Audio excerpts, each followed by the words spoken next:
Hey, what up, Long Beach? Welcome back to the 562.org. It's Eli. And Tyler, and this CIF football video is brought to you by the fine folks down at Naples Rib Company. All of our football coverage this year is sponsored by Tyson Ruffins and Wendell Wowo Moy Jr., and all of our Wilson coverage is sponsored by Joel Batonio. Thank you to all of our sponsors. There's a special feeling on 7th and Eximino. Wilson coming into the playoffs after an undefeated Moore League championship, looking to continue that success here. And these Bruins are trying to go on another deep playoff run, except they're 5 divisions higher from last year in Division 4 this year, a result of that successful season, and the Bruins have removed all their fear. They're ready to make things shake. Yeah, and deserving to be on this type of stage, hosting Paraclete in the first round, led by quarterback Joseph Mesa, who would be quite a busy man in this one. We hope you like points. The Spirits coming off an impressive 8-2 season, second place in the Angeles League, but Wilson looking to lean on their seniors, Matt Cooper, Thomas Jones, Jagger Koagura, looking to extend what's already been a successful season, but they want to win at home in the playoffs. Let's get to it, Eli. Spirits get the ball first, and let me start with some introductions. Kyle Fulton, the leading back, gets the carry, and then just 2 plays later, Mesa goes to Jeffrey Patino. 2 + 5 = 7 on the board, or 6 in this case, and that's 1 minute and 30-second opening drive for Paraclete. The Spirits take a very quick lead after a missed PAT. It's 6-0 after one drive. A spirited start, you might say. Wilson looked to its ground game, which would be solid tonight, but Paraclete, a good job minimizing it early. A couple of Corey Scott's carries aren't enough, so Wilson's going to go 3 and out on its first drive, a rarity tonight.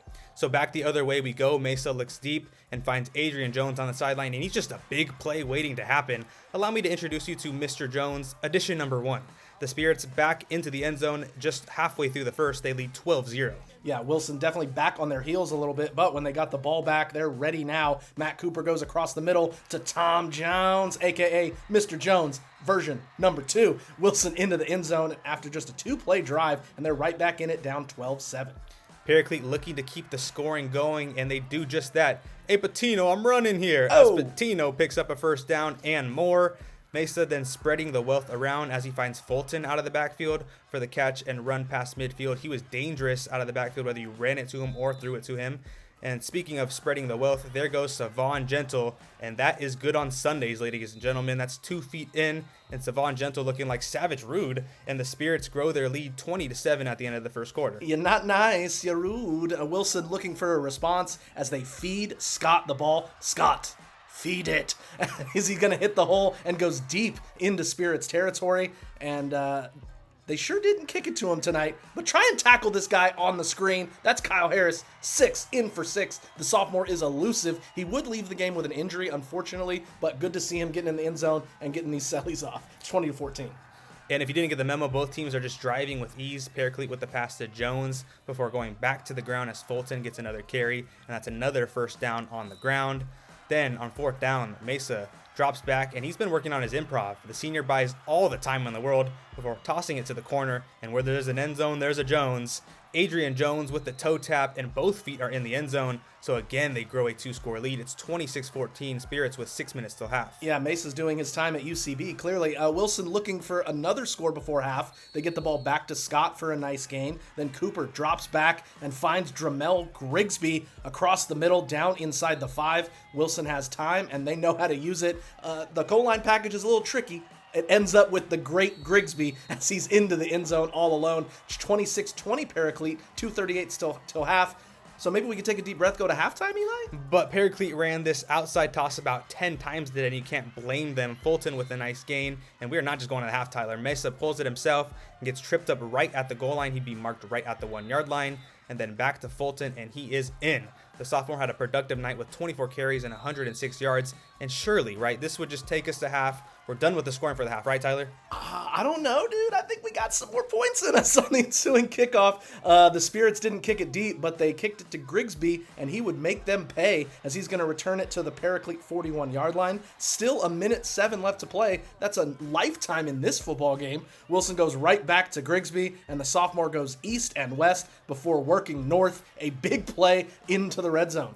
And then no tricks here. Corey Scott takes it up the middle for all the Scots, and Wilson's able to tack on a touchdown before half. It's 34-27, Paraclete with 20 seconds till half, and finally we could just take a breath and go to the break. I need it, honestly. But no, hold on, wait a second. On, bro. Mesa looking to spark something quick here, finding Patino down the middle, timeout Spirits, And then on the last play of the half, Mesa surely just going to chuck it up and go to half. But oh no, Vikings fans, look away. No, he's throwing it up to the spirit in the sky. And Savon Gentle, oh man, what a gut punch to Wilson as he catches the Hail Mary. It's now 41-27. I feel like they scored 50 points in the last 2 minutes. But Wilson got the ball out of the half, looking to kind of rejuvenate something here as Paraclete kicks it away to Grigsby, and Grigsby takes it and is gone.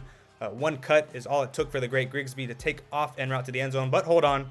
Of course, there's a flag. Wilson with a block in the back, but it's from the spot of the foul, so they would get great field positioning, so a great opportunity to take a shot into the end zone. But, ooh, that boy so rude. Gentle with the INT to stall this drive as they take over. Yeah, it didn't necessarily fall gently, but he held on to the football. But Wilson would force a stop, get the ball back, and then Cooper is going to find Jones for a nice first down into Spirit's territory. Then Coop is going to drop back, roll out before throwing across his body. Great play. Jagger Korogura gets down for the catch. Yeah, we know you caught that. Then right back to Scott. Wilson goes inside the 10, and he's in again.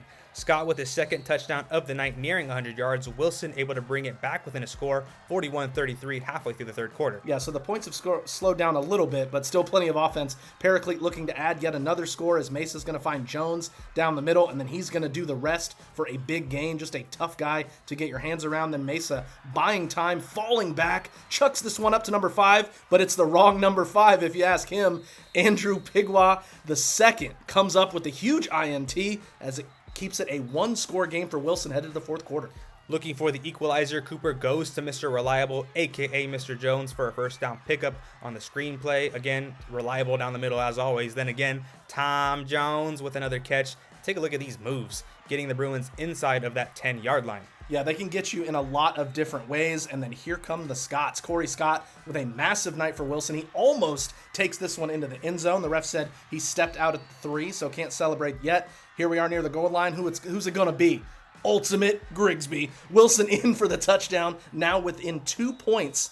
And so after a pair of penalties on each team, Wilson would try the two-pointer from the 3-yard line, and there is Mr. Two-Point Conversion. Brooklyn Vega, what a catch on his birthday. Go crazy. We are tied up 41-all with 5:18 to play. Where Brooklyn at? This game had just about everything, and Paraclete searching for a game winner or at least the go-ahead score as Fulton trickles downfield for another first down pickup. Fulton then gets the swing toss as he eats up more yards, taking this one near the Wilson 30-yard line. Well, Fulton County is big in a swing state, so of course he's going to get the swings, Eli. Then Mesa rolling out, heaves one down the field, and coming back to it is Jones, who turns and stretches into the end zone. Jones, 9 catches, 200 yards, and 3 touchdowns. That kid is a dog, and he had a huge game tonight. 48-41, Paraclete, 3:31 left. So Wilson needing a 3-minute drive to stay in the game or win it. Jones gets his 5th catch of the night. Cooper then hands it off to Scott, who's looking for the first. No. He's looking for the end zone, Tyler. Mama, there goes that man again. 1.21 gigawatts into the end zone. Well, how about 171 yards and 3 touchdowns for Corey Scott tonight? None bigger than this one as Wilson comes within a point. The Bruins will go for 2, but both teams are signaling either way. But hold on. There is a flag on this play. Wilson flagged on the try, so this sets them back 5 yards. Curtis elects to just kick the extra point, and this one is through and good. We're all tied up, 48-48 with 1:44 left to play. This game is just a dream. Yeah, it's really going crazy at this point, and still plenty of time for Paraclete. Looking to see if they have any magic left. Mesa goes deep, and Jones is there to make the catch. I mean, this game is absolutely nuts. Then the shovel pass again to Fulton. He's going to get loose, and there he goes. Inside the 5-yard line, but sigh of relief for Bruins fans. There is a flag down on the field, so that big play is going to get wiped off, and we are under a minute to play. So Mesa looking to chuck up another bomb, but it is just not there. Credit the Wilson defense for forcing the incompletion, a key stop on defense to force a punt. The Bruins are going to take over with 3 seconds to play and kneel it out. So Tyler, we are headed to half, and we have to applaud these coaches and Roger Curtis for giving us yet another instant classic here in Long Beach. Paraclete going to win the coin toss and defer, so Wilson will start with the ball. It's college rules, which means each team will touch the ball and have a chance to drive and score from the 25. Yeah, it's the best way to do overtime, and Wilson's going to get it first and go to Scott for a modest gain on first down. But just unfortunate news in the pass game. Cooper unable to hook up with Jones across the middle on 3rd down. So that's going to set up 4th. Obvious situation to go for it here. Cooper across the middle, but again, it's not there. Bruins asking for PI, but the ref says incomplete. So now the Spirits get the ball. Any score wins the game for them.